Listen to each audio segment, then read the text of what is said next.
What if an immortal man is walking among us? What if you find out that one of your friends or acquaintances is actually an immortal man themselves? You never know. That certain professor of yours was actually Jose Rizal, and he is having a headache while looking at you because of his well-known saying, ang kabataan ang pag-asa ng bayan. How did he become an immortal? Will he still be considered human? Let's talk about that in What If, and here's what it would be like if a man was able to avoid death and live on for decades. The concept of immortality seems to be famous among different kinds of platforms today, such as social media and pop culture. We can see this through movies and cartoons that we watch, like Man from Earth. An immortal man is someone that can be described as a person who has achieved physical immortality and is able to avoid body decay. The first record of written literature about immortality have been dated back as early as 220 Common Era.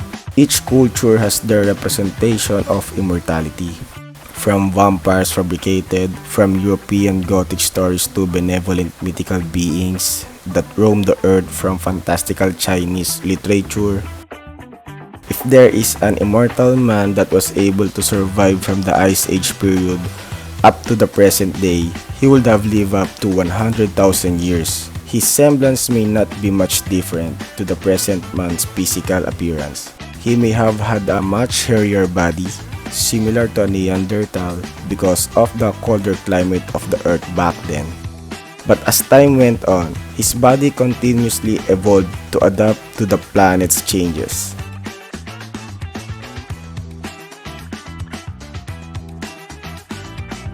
Technology enables us to record almost everything today, and because of this, we believe that this eternal man would prefer to keep his way of living low-key to avoid the possibility of getting exploited through experimentation, or with the commotion that may arise if the mass public found out about his true identity. Thus, he needs to conform with current trends and follow what everyone's doing. Just imagine a 14,000-year-old man trying to use a touchscreen phone. I'm sure that would be funny, watching him fiddle around with a small device. Going back to reality, how would you react if someone close to you confessed that they're immortal? Would you be hysterical, doubtful, angry, or even amazed with your discovery? You might react like, immortal? Then what? You will later say that you're God or you're Leonardo da Vinci? How can you call yourself my friend if you will make fun of me like that? It's normal for someone to act hysterical when it comes to ingesting new information like this.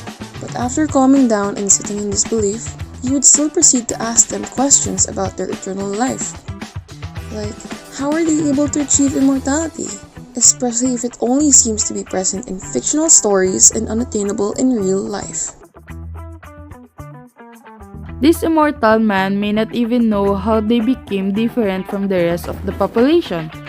They can either be an alien who crashed on Earth when they were a baby, but they grew up thinking that they were human, just like us. He may be a part of an alien species who have far longer lifespan compared to us, wherein their body seems to go through no sort of physical change and they are just fated to turn into dust when their time has ended. There is also a possibility that this certain individual was bitten by some insect that became extinct due to reasons like the planet's growing temperature, similar to mammoths who were unable to adapt with the continuous changes happening on Earth. This biting incident may have mutated this eternal man's body like some sort of a scientific reaction that resulted in his ability to live a longer life. With that being said, can someone immortal still be considered human? How can someone be classified as human really? We humans feel emotions like sadness and empathy. We can use our consciousness to produce thoughts and make decisions, which makes us unique from other species. People can achieve immortality may feel the same emotions as we do.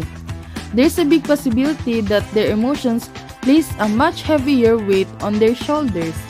The pain of loss and the burden of living through years of change can do so much to a single person.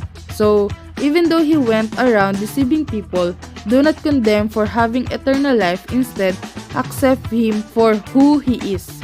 For now, we still have not discovered any known immortal man in the book of history.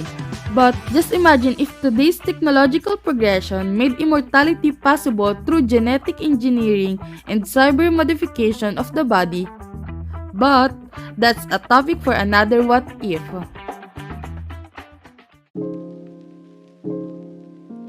Bandwagon. An immortal man is prone to bandwagon because he is someone that cannot stand out to the society. It is a necessity for him to follow trends and be knowledgeable about little changes happening in his surroundings to avoid suspicion regarding who he really is. Strawman.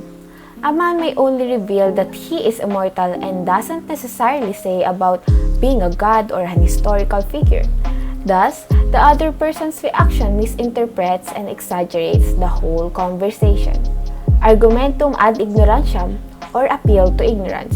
The possibility of aliens with long lifespan falling on Earth or prehistoric insect bites that can make someone immortal is an argument that cannot be proven, even by scientists. So it makes more sense if those conclusions are deemed true and correct. Appeal to pity or argumentum ad misericordiam. Even though the immortal man is deceiving others, even their loved ones, the listeners are urged to pity him and accept the argument because he is someone who has gone through many obstacles. It insists that the immortal man had too many burdens to be condemned for just having an eternal life. Through the subject, critical thinking and creative thinking, we were able to have a much better grip when it comes to analyzing and recognizing anomalies in each situation. Understanding language through their meaning and definition has also encouraged us to be more capable when it comes to furnishing our lessons with more depth. Similar to the computational problems that we have to solve in our major subjects or figuring out which initiative will lead us to accomplishing our task, it's much easier to understand and go through the complexity of our lessons.